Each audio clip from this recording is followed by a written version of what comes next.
Hi, friends. How are you? My name's Nicole, and this is Crimes with Cole.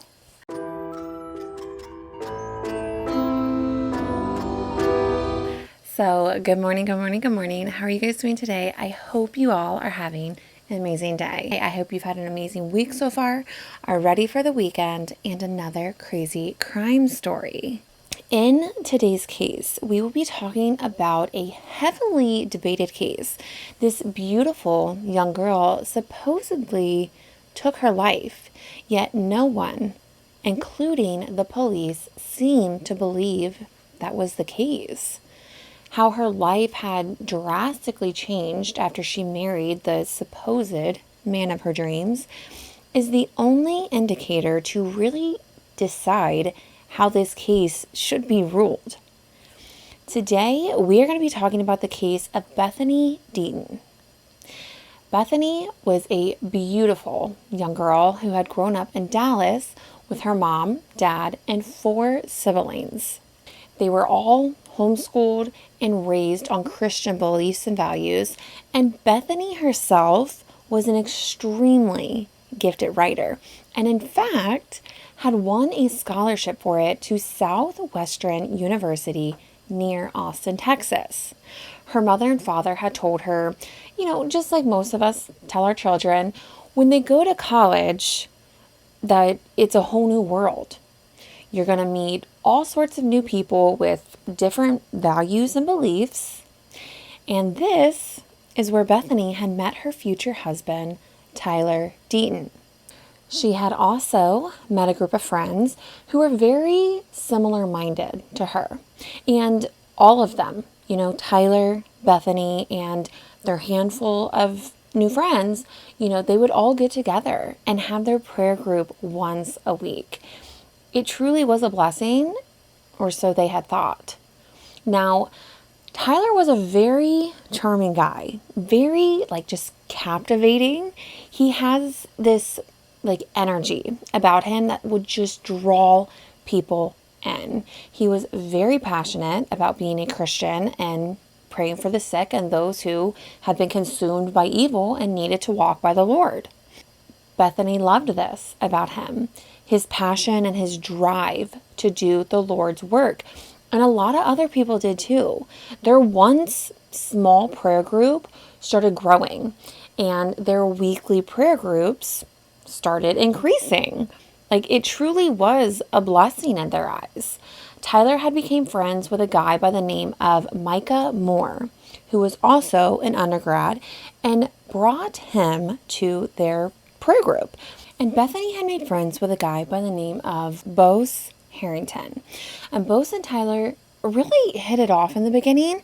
They both loved music, but loved learning about God as well. Now, in 2005, when Bose first met Tyler, he would say that Tyler seemed like a really humble guy, someone who you could trust, and naturally, so did everyone else, which, pushed Tyler into this position of becoming the leader of this group.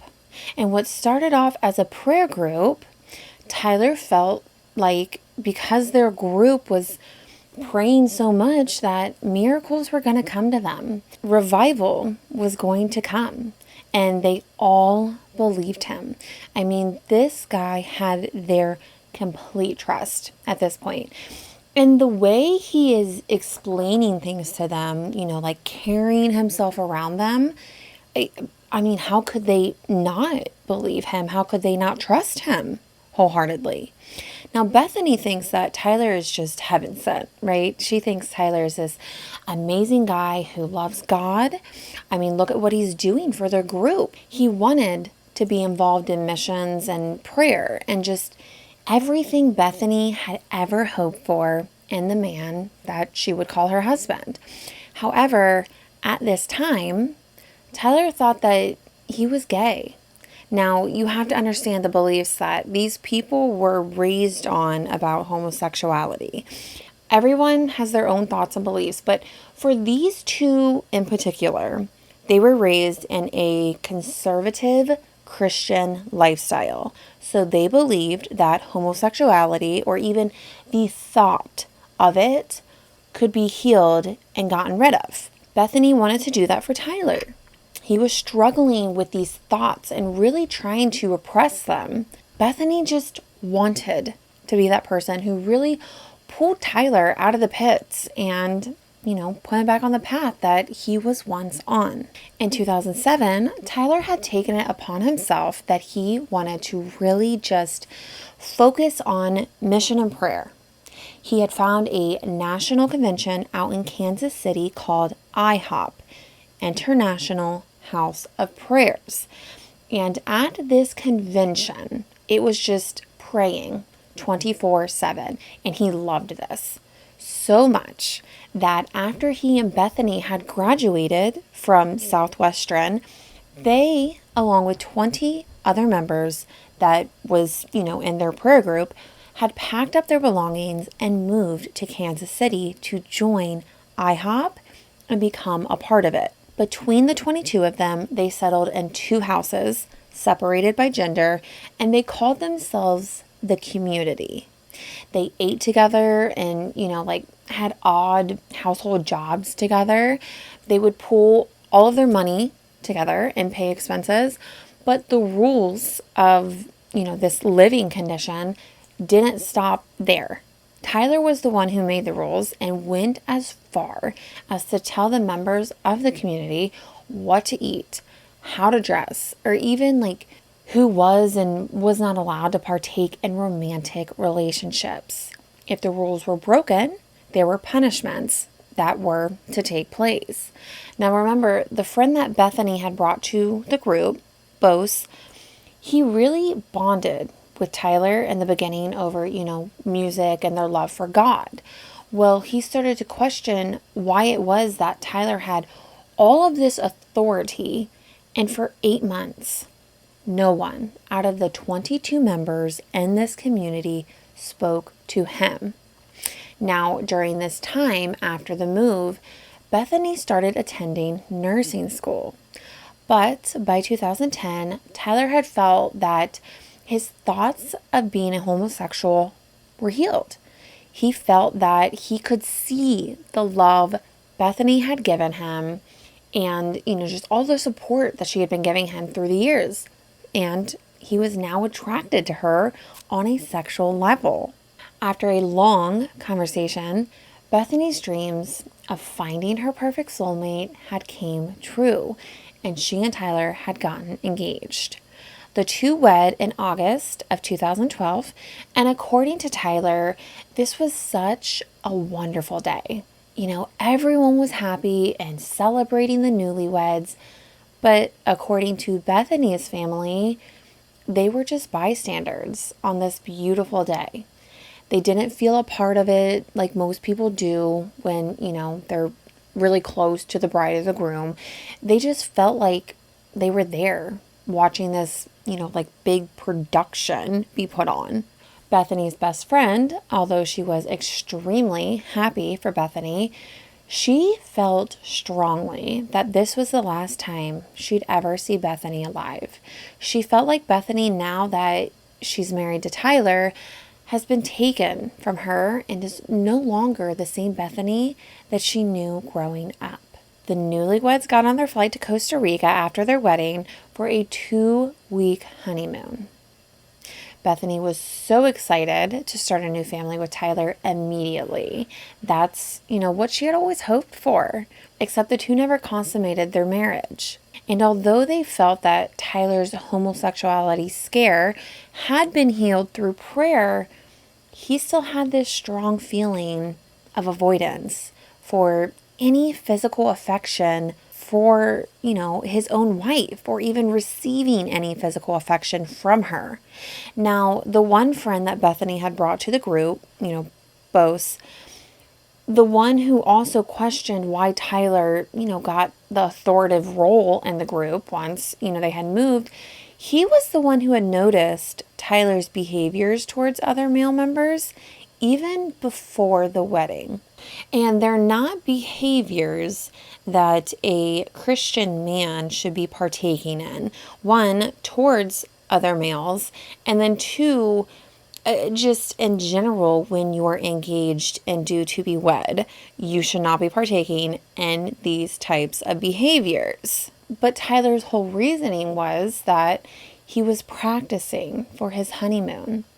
And he would come out and say this to these male members during meetings that, they had held. And there were multiple male members that Tyler would be practicing on. One in particular was Micah Moore. Tyler and Micah continued this relationship, this practicing, even after the wedding. And as Tyler was giving and getting affection from those around him, Bethany wasn't.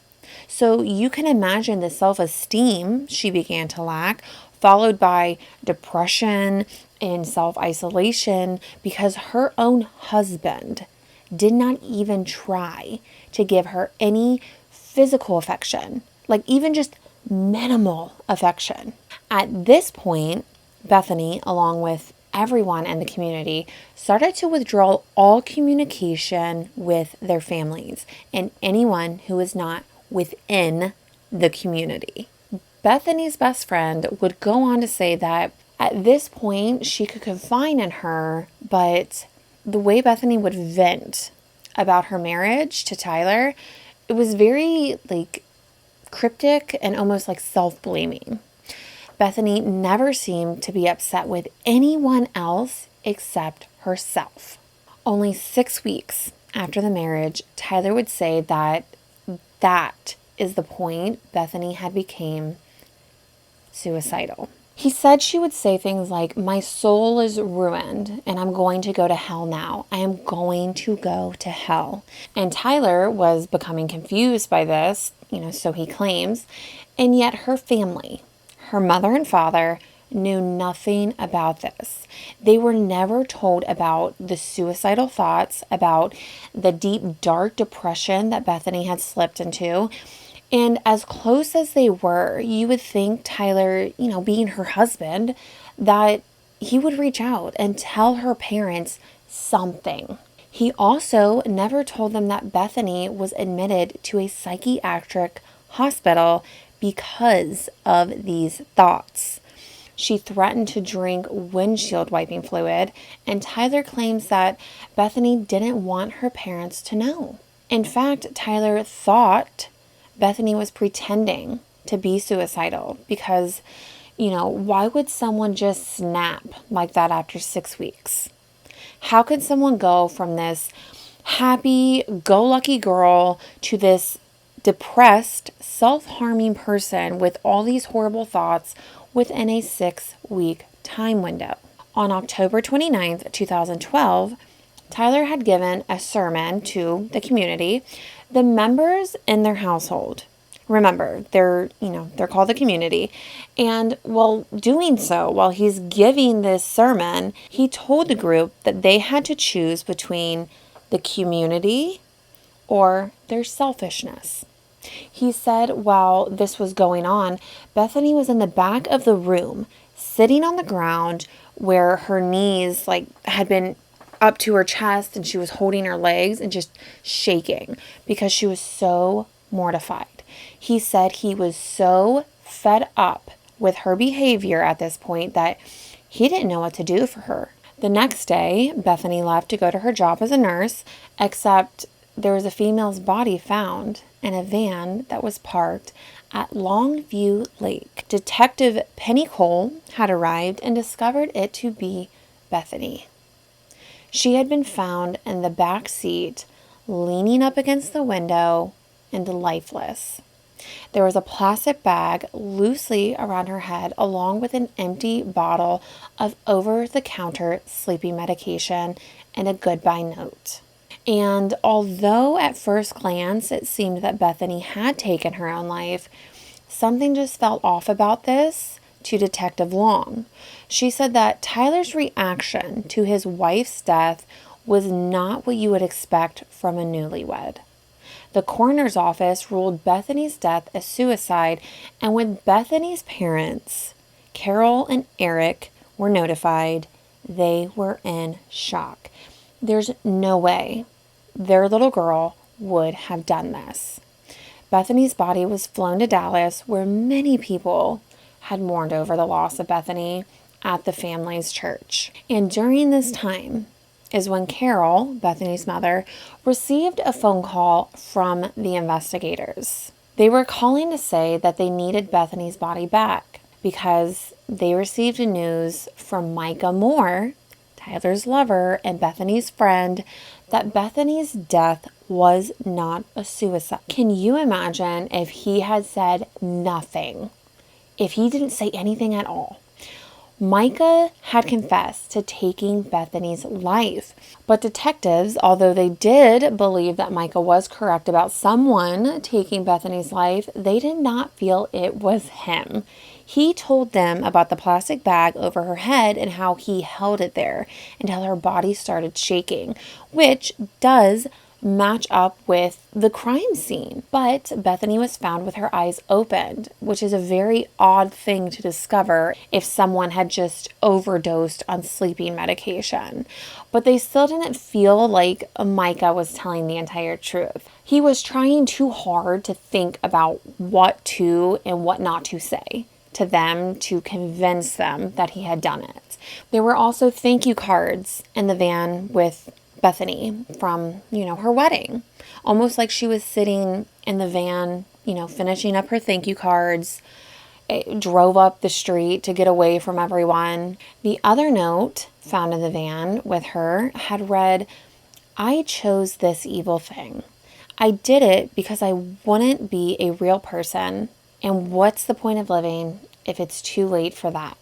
Now, IHOP, the International House of Prayers, like that conference that Tyler had originally went to before, he started the community. They themselves were not happy about Tyler's behavior during this entire thing. They told the community that they could follow Tyler or they could follow IHOP. But Tyler is no longer a part of them. And during this meeting is when Micah decided that he was going to confess to taking Bethany's life. IHOP leaders say that Micah had came to them and asked them to take him to the police station to confess. And Micah's confession had details in it that were not released to the public. So the only way he would have known was if he was there. And his reasoning for it was because Tyler had told him to. But according to Tyler, he had no idea that Micah had confessed. So when police brought Tyler in for questioning and he saw Micah in handcuffs, he was very confused. In Micah's confession, he had told police that for months, he, along with other male roommates, had been drugging Bethany with an antipsychotic drug called Seroquel and sexually assaulting her, which would explain her odd behavior Tyler mentioned that he was getting fed up with. Now, Micah also said in his confession that they started to worry that Bethany was going to tell her therapist. So Tyler said that he wanted Micah to take Bethany's life because he knew he had it in him. But to hear Tyler tell the story, he says that Micah has mental health issues. And he was having one of his psychotic breakdowns because of all of the stress from the church leaders from IHOP, which caused him to confess. IHOP had cut all ties and connections with Tyler and basically, called him a cult leader. And although Micah had confessed, Tyler was never arrested, even though he had many allegations against him.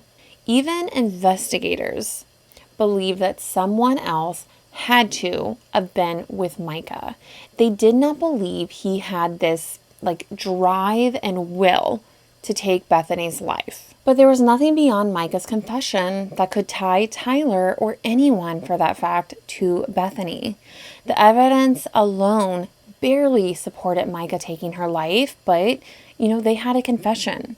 So as the court pressed charges against Micah, his attorney had a press conference on the steps of the courthouse, stating that Micah did in fact not take Bethany's life. Micah had recanted his entire confession. His attorney had stated that the results of Micah confessing were from an exorcism performed by IHOP. So they are claiming that this church, IHOP, had performed an exorcism on Micah, convinced him to confess to this act of taking Bethany's life, even though he did not, and they personally drove him to the police station to confess to this crime. So the state dropped the charges against Micah 2 weeks before his trial. They said they didn't have enough evidence to ensure a conviction. As of now, no one has been charged with Bethany's death, and it is still an open investigation. But before I go, I do want to say what I find is most interesting about this entire case is that Bethany's father believes that Bethany truly did take her own life, that she was severely depressed and hid it from people and just couldn't handle it anymore. And that may be true. You know, a lot of people who have depression do hide it very well. However, Bethany's mother firmly believes that her daughter's life was taken, that she was being pulled away and isolated from her family, and that Tyler was not the husband he should have been to her. So, I am intrigued to know, what do you think it was? Do you think she took her own life, or do you think Tyler had something to do with it? Or maybe Micah really had something to do with it. I don't know. You'll have to let me know. But until next time, please remember to be safe, and I will see you then. Bye.